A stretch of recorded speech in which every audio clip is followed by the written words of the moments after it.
ഞായറാഴ്ചക്കാലം വത്തിക്കാനിൽ നടന്ന പ്രധാന വാർത്താവിശേഷങ്ങളുമായി Vatican report. ഏവർക്കും സ്വാഗതം.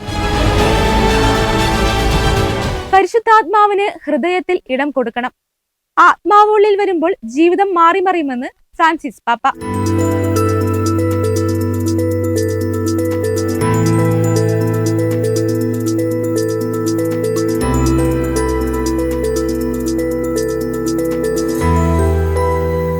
പരിശുദ്ധാത്മാവിന് ഇടം കൊടുക്കാനായി ഹൃദയം തുറന്നു വേണം പ്രാർത്ഥിക്കേണ്ടതെന്നും ആത്മാവുള്ളിൽ വരുമ്പോൾ ജീവിതം മാറിമറിയുമെന്നും ഫ്രാൻസിസ് പാപ്പ.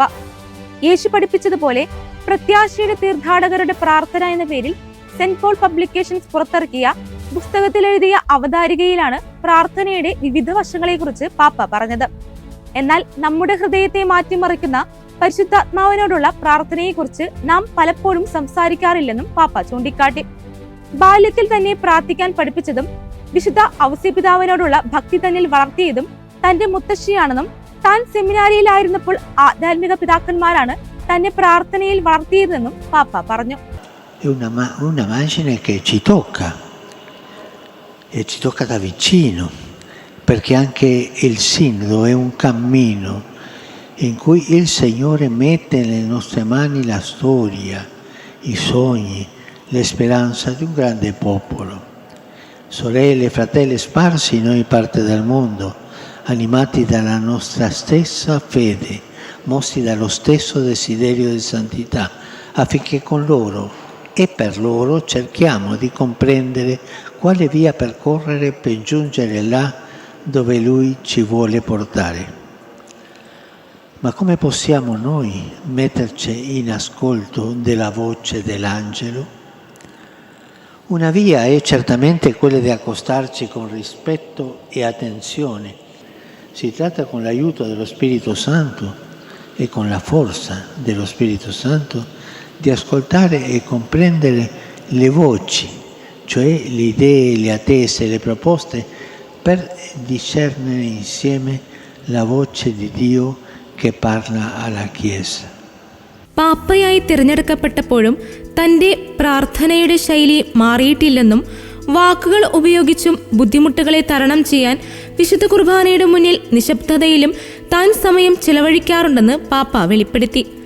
യാമപ്രാർത്ഥനകൾ താൻ ഒരിക്കലും മുടക്കാറില്ലെന്ന് വ്യക്തമാക്കിയ പാപ്പ ധ്യാനാത്മകമായ പ്രാർത്ഥനയ്ക്കും താൻ സമയം കണ്ടെത്താറുണ്ടെന്നും പലപ്പോഴും ദൈവവുമായി സംഭാഷണ ശൈലിയിൽ താൻ പലതും ചോദിക്കാറുണ്ടെന്നും പാപ്പ അവതാരികയിൽ കുറിച്ചു. സ്വർഗസ്ഥനായ പിതാവേ എന്ന കർത്യപ്രാർത്ഥനയെക്കുറിച്ചും പാപ്പ പ്രസ്താവിച്ചു. പ്രാർത്ഥനയിൽ പ്രാവീണ്യമുള്ള ആരെയെങ്കിലും വിളിച്ച് തന്റെ ശിഷ്യന്മാരെ പ്രാർത്ഥിക്കാൻ പഠിപ്പിക്കുകയല്ല യേശു ചെയ്യുന്നത്. മറിച്ച് വിശ്വാസത്തോടെയും മക്കളുടേതായ വാക്കുകളോടെയും എന്നാൽ എല്ലാം സമർപ്പിച്ചുകൊണ്ടുള്ള വലിയൊരു പ്രാർത്ഥന യേശു തന്നെ അവരെ പഠിപ്പിക്കുന്നു. ജപമാല പ്രാർത്ഥനയെക്കുറിച്ചും ഫ്രാൻസിസ് പാപ്പ ദീർഘമായി എഴുതുന്നുണ്ട്.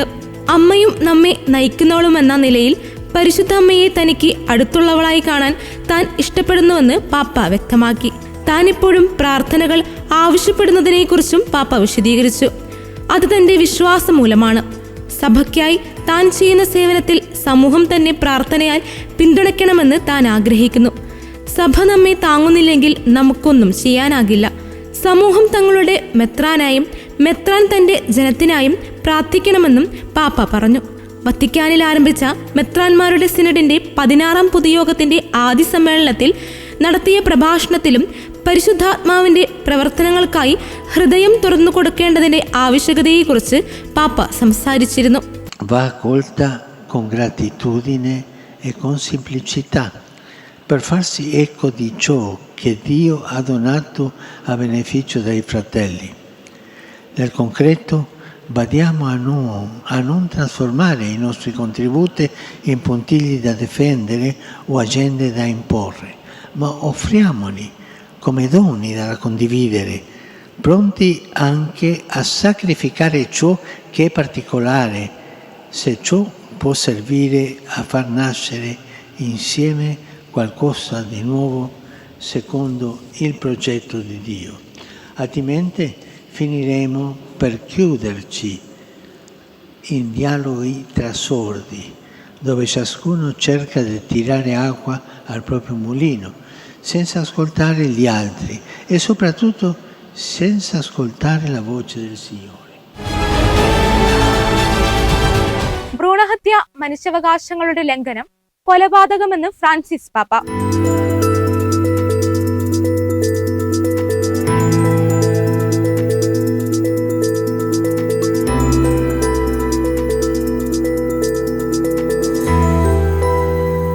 ഭ്രൂണഹത്യ മനുഷ്യാവകാശങ്ങളുടെ ലംഘനമാണെന്നും ഗർഭചിത്രത്തെ സമൂഹത്തിൽ നിന്നും തുടച്ചു നീക്കേണ്ടത് ആവശ്യമാണെന്നും ഫ്രാൻസിസ് പാപ്പ. ബെൽജിയം സന്ദർശനം പൂർത്തിയാക്കി ഫ്രാൻസിസ് പാപ്പയുടെ 46ാം അപ്പസ്തോലിക യാത്ര പൂർത്തിയാക്കി മടങ്ങും വഴി വിമാനത്തിൽ വെച്ച് മാധ്യമപ്രവർത്തകരുമായി നടത്തിയ സംഭാഷണത്തിലാണ് പാപ്പാവായിരുന്ന ബൗദ്ധീന്റെ നാമകരണ പ്രക്രിയകൾ ആരംഭിക്കുമെന്നും ഫ്രാൻസിസ് പാപ്പ ബെൽജിയം സന്ദർശനത്തിനിടെ അറിയിച്ചിരുന്നു. ഭ്രൂണഹത്യ നിയമവിധേയമാക്കുന്നതിനെതിരെ പോരാടിക്കൊണ്ട് തന്റെ രാജകീയ പദവി ഉപേക്ഷിച്ച വ്യക്തിയാണ് ബൗദ്ധീൻ രാജാവ്. ബൗദ്ധീൻ രാജാവിനെ പോലെ തിന്മകൾക്കെതിരെ പോരാടുവാൻ അധികാര കസേരകളുടെ സുഖം ഉപേക്ഷിക്കുവാനുള്ള ധൈര്യം ഭരണാധികാരികൾക്കുണ്ടാകണമെന്ന് പാപ്പ മാധ്യമപ്രവർത്തകരോട് പറഞ്ഞു. എന്നാൽ രാജാവിന് അപ്രകാരം ജീവിക്കുവാൻ കുഞ്ഞുങ്ങൾക്കുള്ള അവകാശം സമൂഹം ആവശ്യപ്പെടുവാൻ മറന്നുപോകരുതെന്നും പാപ്പ. ആത്മാവിനാൽ നയിക്കപ്പെടുന്ന സിനഡാത്മക സഭയെക്കുറിച്ച് ഉദ്ബോധിപ്പിച്ച് ഫ്രാൻസിസ് പാപ്പ.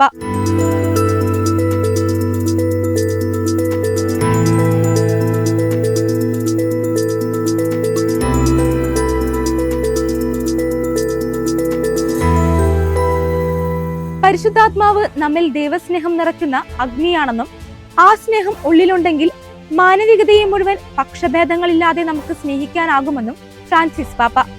മെത്രാന്മാരുടെ സിനഡിന്റെ 16ാമത് പൊതുയോഗത്തിന്റെ 2ാം സമ്മേളനത്തിന്റെ ആരംഭത്തിൽ സംസാരിക്കുകയാണ് പാപ്പ ഇങ്ങനെ പറഞ്ഞത്. La presenza all'assemblea del Sinodo dei Vescovi dei membri che non sono vescovi non fa venir meno la dimensione episcopale dell'assemblea. E questo lo dico per qualche tempesta di chiacchiericce che sono andato da una parte all'altra. Meno ancora pone qualche limite o deroga l'autorità propria del singolo vescovo e del collegio episcopale. Essa piuttosto segnala la forma che è chiamato ad assumere l'esercizio dell'autorità episcopale in una Chiesa consapevole di essere costitutivamente relazionale e per questo sinodale. ദൈവത്തിന്റെ കരുണയോടെ വേണം നാം ജീവിക്കേണ്ടതെന്നും ആത്മാവ് ആരെയും മാറ്റി നിർത്തുന്നില്ലെന്നും പാപ്പ ഓർമ്മിപ്പിച്ചു. മറ്റുള്ളവരോട് ക്ഷമിക്കാനാണ് ആത്മാവ് നമ്മോട് ആഹ്വാനം ചെയ്യുന്നത്. ക്ഷമിക്കപ്പെട്ടതിന്റെ അനുഭവത്തിൽ മറ്റുള്ളവരോട് ക്ഷമിക്കാൻ നമുക്കാകണം. സിനഡിന്റേത് ഒരു പ്രത്യേക സമയത്തേക്ക് മാത്രമുള്ള പ്രവർത്തനമല്ല, മറിച്ച് ഇത് നിരന്തരം തുടരുന്ന ഒന്നാണെന്ന് പാപ്പ ഓർമ്മിപ്പിച്ചു. സഭയ്ക്ക് തന്നെ തിരിച്ചറിയാനും തന്നിലെ ദൈവിക നിയോഗം ഏറ്റവും നല്ല രീതിയിൽ മുന്നോട്ട് കൊണ്ടുപോകാനും അഭ്യസിക്കാനുള്ള ഒരു വഴിയാണിത്. ദൈവത്തിന്റെ കരുണയുടെ പ്രവർത്തകരായി മെത്രാന്മാരും വൈദികരും സമർപ്പിതരും അൽമായരും ഒരുമിച്ച് ചേർന്ന് മുന്നോട്ടു പോകുന്ന ഒരു സമൂഹമാണിത്. യേശുക്രിസ്തുവിനെ പ്രഘോഷിക്കുന്നതിലൂടെ ലോകത്ത് സമാധാനം കൊണ്ടുവരികയെന്ന സഭയ്ക്ക് നൽകപ്പെട്ടിരിക്കുന്ന നിയോഗത്തെക്കുറിച്ച് പാപ്പ പ്രത്യേകം പരാമർശിച്ചു.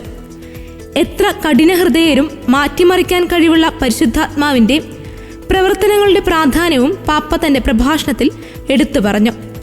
നമ്മുടെ വിഷമതകൾ മാറ്റി ദൈവത്തിന്റെ പ്രത്യാശ നമ്മിൽ നിറയ്ക്കുന്നത് ആത്മാവാണ്. സിനഡിൽ അൽമായരുടെ സാന്നിധ്യത്തെ പരാമർശിച്ച പാപ്പ ഇതൊരിക്കലും മെത്രാന്മാരുടെ അധികാരത്തിൽ കുറവ് വരുത്താനല്ല എന്ന് വ്യക്തമാക്കി, മറിച്ച് പരസ്പര സഹകരണത്തോടെയുള്ള പ്രവർത്തനത്തിന്റെ പ്രാധാന്യം എടുത്തുകാട്ടാനാണ്. വിശുദ്ധ പോൾ ആറാമൻ പാപ്പ 1965 സിനഡ് സ്ഥാപിച്ചതിനെ കുറിച്ച് പരാമർശിച്ച പാപ്പ സിനഡിനെ തുടർച്ചയായ ഒരു പഠനമായും പരിശുദ്ധാത്മാവിനാൽ നവീകരിക്കപ്പെട്ട് ദൈവിക പദ്ധതിയുടെ പൂർത്തീകരണത്തിലേക്ക് നീങ്ങാനുള്ള സഭയുടെ നിയോഗത്തെക്കുറിച്ചുള്ള വിചിന്തനമായുമാണ് മുന്നോട്ട് വെച്ചതെന്ന് ഓർമ്മിപ്പിച്ചു. സഭയ്ക്ക് തന്നെ കൂടുതൽ നന്നായി മനസ്സിലാക്കുവാനുള്ള ഒരു അവസരമാണ് സിനഡ് ഒരുക്കുന്നതെന്ന് പാപ്പ വിശദീകരിച്ചു. സഭയുടെ ഉറപ്പുള്ള മാർഗദർശിയും ആശ്വാസദായകനുമാണ് ആത്മാവെന്ന് ഉദ്ബോധിപ്പിച്ച പാപ്പ ഏവരോടും ആത്മാവിന്റെ പ്രവർത്തനങ്ങൾക്കായി ഹൃദയം തുറന്നു വയ്ക്കാൻ ആവശ്യപ്പെട്ടു. നാം ഒരുമിച്ച് പ്രത്യാശയിലും എളിമയിലും ദൈവാശ്രയ ബോധത്തിലുമാണ് ഈ യാത്ര നടത്തുന്നതെന്ന് പാപ്പ ഓർമ്മിപ്പിച്ചു. Spezzare la comunione contrapponendo gerarchia a fedeli laici. Non si tratta certo di sostituire una con gli altri, esercitati dal grido. Adesso tocca a noi. No, questo non va. Adesso tocca a noi laici, adesso tocca a noi preti, no, non va quello. Ci è chiesto invece di esercitarci insieme in un'arte sinfonica. വികസനം സമാധാനത്തിന്റെ നാമമാണെന്നത് മനസ്സിൽ പച്ചകടാതെ സൂക്ഷിക്കണമെന്ന് കർദിനാൾ Parolin.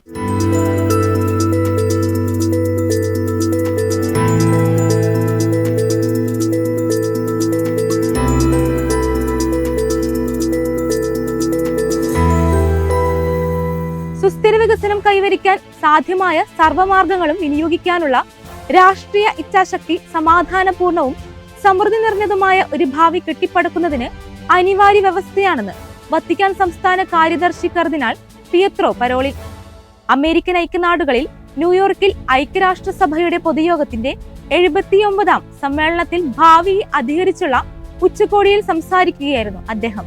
Mr. President, the Holy See is deeply concerned that we are witnessing a worrying increase in the number of conflicts worldwide and the severity of their violence.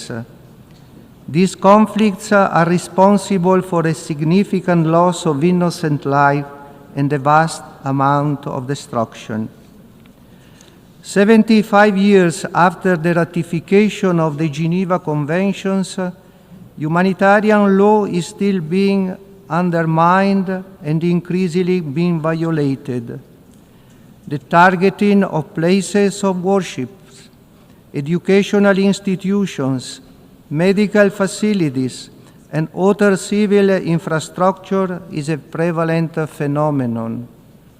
The Holy See calls for the strict observance of international humanitarian law in all armed conflicts.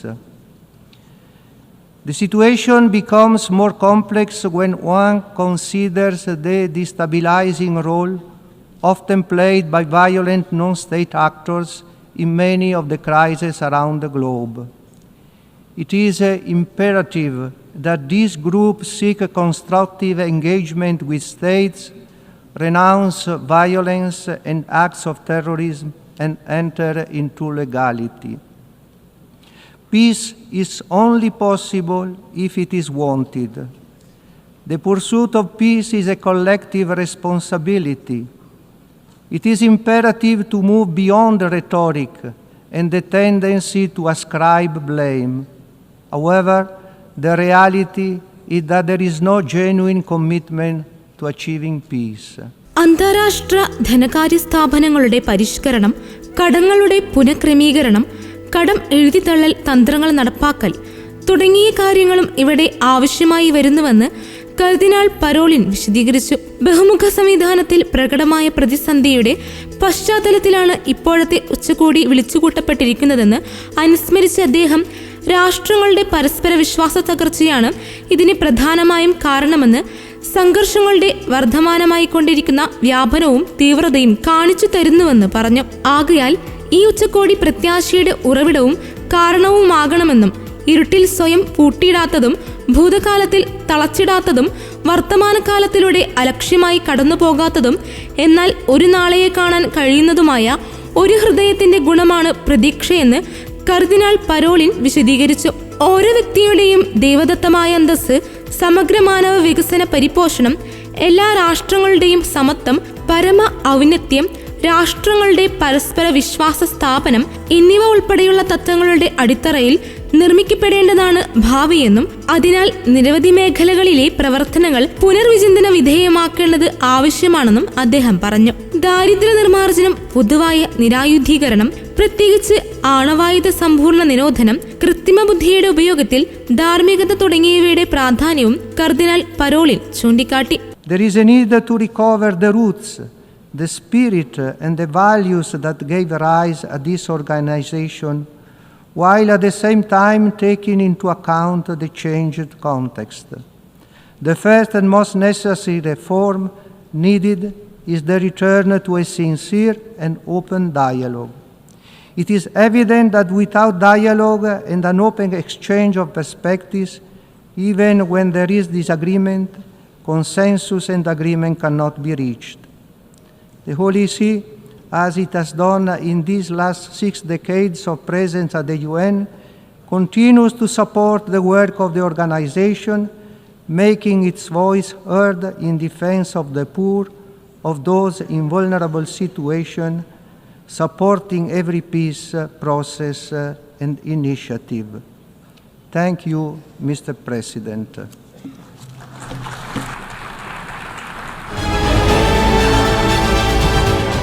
വർഷം കൊണ്ട് 10 ലക്ഷം കുട്ടികൾക്ക് ആരോഗ്യ സംരക്ഷണം നൽകാൻ Vatican.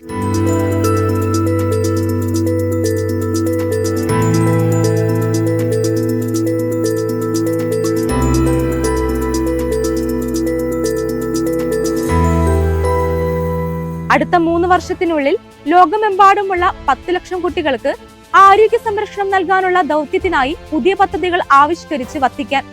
ഇതിനായി കുട്ടികളുടെ ആരോഗ്യത്തിനായുള്ള pops global alliance എന്ന പേരിൽ പരിശുദ്ധ സിംഹാസനം ഒരു പുതിയ അന്താരാഷ്ട്ര ശൃംഖല ആരംഭിച്ചു. 2024 മെയ് മാസത്തിൽ ഫ്രാൻസിസ് മാർപ്പാപ്പ ആഹ്വാനം ചെയ്തതിനെ തുടർന്ന് US ലാഭ്യതയില്ലാത്ത സംഘടനയായ പാട്രൺസ് ഓഫ് ദി വേൾഡ്സ് ചിൽഡ്രൻ ഹോസ്പിറ്റലിന്റെ നേതൃത്വത്തിൽ ഈ സംരംഭം ആരംഭിച്ചത്. കുട്ടികളാണ് നമ്മുടെ ഭാവിയുടെ ഉറവിടം. കുട്ടികളോടൊപ്പം നമുക്ക് പുതിയൊരു ലോകം കെട്ടിപ്പടുക്കാൻ കഴിയുമെന്നും മാർപ്പാപ്പ പറഞ്ഞു. ലോക ശിശുദിന സംഘാടകരുടെ പത്രക്കുറിപ്പ് അനുസരിച്ച് ലോകമെമ്പാടുമുള്ള കുട്ടികളെ പരിപാലിക്കുന്നതിനായി ഈ ശൃംഖല സമർപ്പിക്കും. അവർ ശിശുരോഗ മേഖലയിലെ ആരോഗ്യ പ്രവർത്തകർക്ക് പ്രത്യേക പിന്തുണ നൽകും. മാർപ്പാപ്പയുടെ ആശുപത്രി എന്ന് വിളിക്കപ്പെടുന്ന റോമിലെ ബാംബിനോജി ആശുപത്രി ഈ സംരംഭത്തിന്റെ ആദ്യ കേന്ദ്രമായി ഇതിനകം ഒപ്പുവെച്ചിട്ടുണ്ട്. കുട്ടികളുടെ ആശുപത്രികളിൽ ഉയർന്ന നിലവാരം പുലർത്തുന്ന ബാംബിനോ ജെസു അടിയന്തര കേസുകളിൽ ഡോക്ടർമാർക്കും നഴ്സുമാർക്കും സാങ്കേതിക പിന്തുണ നൽകും. അമേരിക്കയിലെ 2 ആശുപത്രികളിലും ഈ സംരംഭത്തിന്റേതാണ്. 4 ചിഹ്നഗ്രഹങ്ങൾക്ക് ഇറ്റാലിയൻ സന്യാസിനിമാരുടെ പേരുകൾ നൽകി വത്തിക്കാൻ ഒബ്സർവേറ്ററി വിഭാഗം.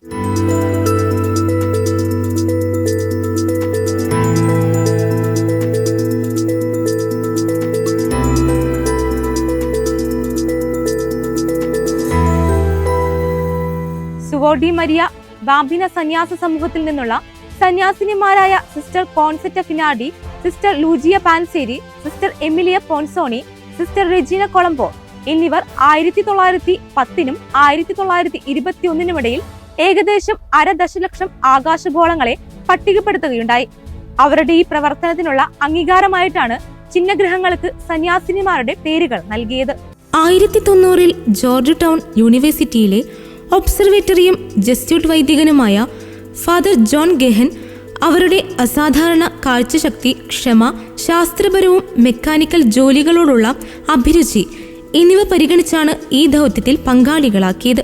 ആ കാലഘട്ടത്തിൽ മറ്റ് നിരീക്ഷണ കേന്ദ്രങ്ങൾ ആകാശഭൂപടം തയ്യാറാക്കാൻ ഈ സന്യാസിനിമാരെയായിരുന്നു സമീപിച്ചിരുന്നതെന്നറിഞ്ഞാണ് അദ്ദേഹം ഇവരെ തെരഞ്ഞെടുത്തത്. നേഴ്സിംഗ് ജോലിയിൽ വ്യാപൃതരായിരുന്ന ഈ സന്യാസിനിമാർ പിന്നീട് ശ്രദ്ധേയമായ കണ്ടെത്തലുകൾ നടത്തി.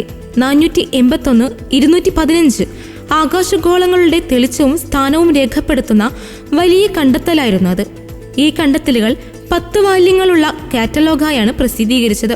മൗണ്ട് ഗ്രഹാം ഒബ്സർവേറ്ററിയിൽ കണ്ടെത്തിയ ചിഹ്നഗ്രഹങ്ങൾക്ക് ഔദ്യോഗികമായി പേര് നൽകിയിരിക്കുന്നത് ഇപ്രകാരമാണ്: കോൺസെറ്റ ഫിനാർഡി, പാൻസേരി, പോൺസോണി, കൊളംബോ.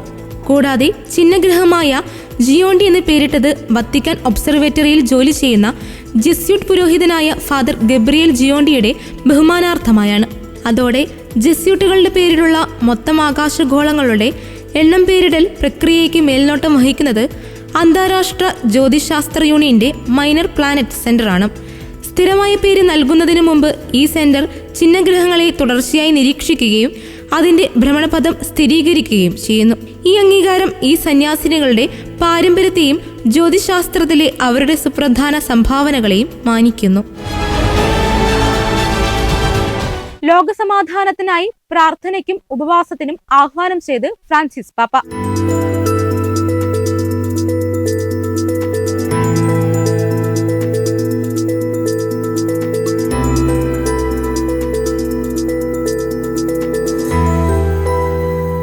ഇസ്രായേലിന് നേരെ ഹമാസ് നടത്തിയ ആക്രമണത്തിന്റെ 1ാം വാർഷിക ദിനമായ ഒക്ടോബർ 7 തിങ്കളാഴ്ച ലോകസമാധാനത്തിനായുള്ള പ്രാർത്ഥനയ്ക്കും ഉപവാസത്തിനും ആഹ്വാനം ചെയ്ത് ഫ്രാൻസിസ് പാപ്പ. ഇതേ ഉദ്ദേശത്തോടെ പാപ്പ ജപമാല പ്രാർത്ഥന അർപ്പിക്കാനായി റോമിലെ മേരി മേജർ ബസലിക്കയിലെത്തും. സിനഡംഗങ്ങൾ ഉൾപ്പെടെ എല്ലാവർക്കും പ്രാർത്ഥനയിൽ പങ്കെടുക്കാൻ ക്ഷണമുണ്ട്. Non possiamo permetterci di staccare gli occhi dai bambini che Gesù continua a mettere al centro delle nostre riunioni e dei nostri tavoli di lavoro per ricordarci che l'unica via per essere all'altezza del compito che ci è affidato è quella di abbassarsi,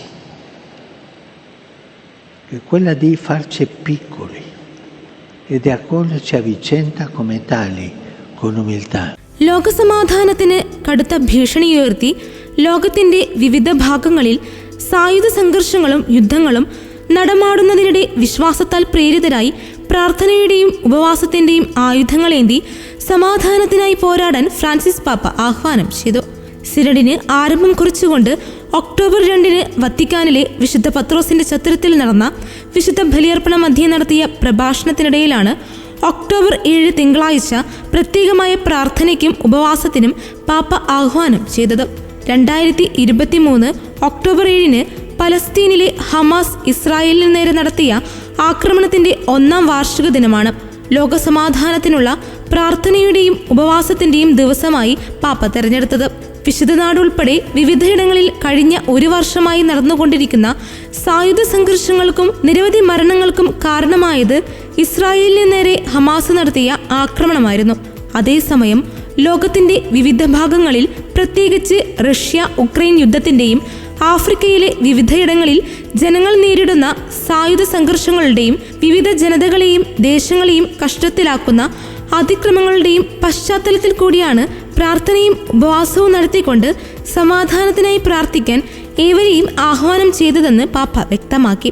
സമാധാനത്തിനായി പരിശുദ്ധ കന്യകാമറിയത്തിന്റെ മാധ്യസ്ഥം പ്രാർത്ഥിക്കാനും പാപ്പ ഏവരെയും ക്ഷണിച്ചു. ഇതിന്റെ ഭാഗമായി October 6-ാം തീയതി Francis പാപ്പ റോമിലെ മേരി മേജർ ബസലിക്കയിലെത്തി ജപമാല പ്രാർത്ഥന നടത്തും. നിലവിലെ സിനഡിൽ സംബന്ധിക്കാനായി റോമിലെത്തിയ ഏവരെയും പാപ്പ ക്ഷണിച്ചു. ഇതിനു മുൻപ് സിറിയ, കോങ്കോ ഡെമോക്രാറ്റിക് റിപ്പബ്ലിക്, തെക്കൻ സുഡാൻ, ലെബനോൻ, അഫ്ഗാനിസ്ഥാൻ, ഉക്രൈൻ, വിശുദ്ധനാടുകൾ എന്നീ പ്രദേശങ്ങളിൽ സമാധാനം പുലരാനായി പ്രാർത്ഥനയും ഉപവാസവും നടത്താൻ പാപ്പ 2013 മുതലുള്ള വർഷങ്ങളിൽ ആഹ്വാനം ചെയ്തിരുന്നു. Per invocare dall'intercessione di Maria Santissima il dono della pace, domenica prossima mi recherò nella Basilica di Santa Maria Maggiore, dove reciterò il Santo Rosario e rivolgerò alla Vergine un'accorata supplica. Se possibile chiedo anche a voi, membri del Sino, di unirvi a me in quell'occasione. E il giorno dopo, 7 ottobre, chiedo a tutti di vivere una giornata di preghiera, di digiuno per la pace del mondo. ഇതോടെ ഈ ആഴ്ചയിലെ Vatican report പൂർണ്ണമാകുന്നു. അടുത്ത ആഴ്ച വീണ്ടും കാണാം. നന്ദി.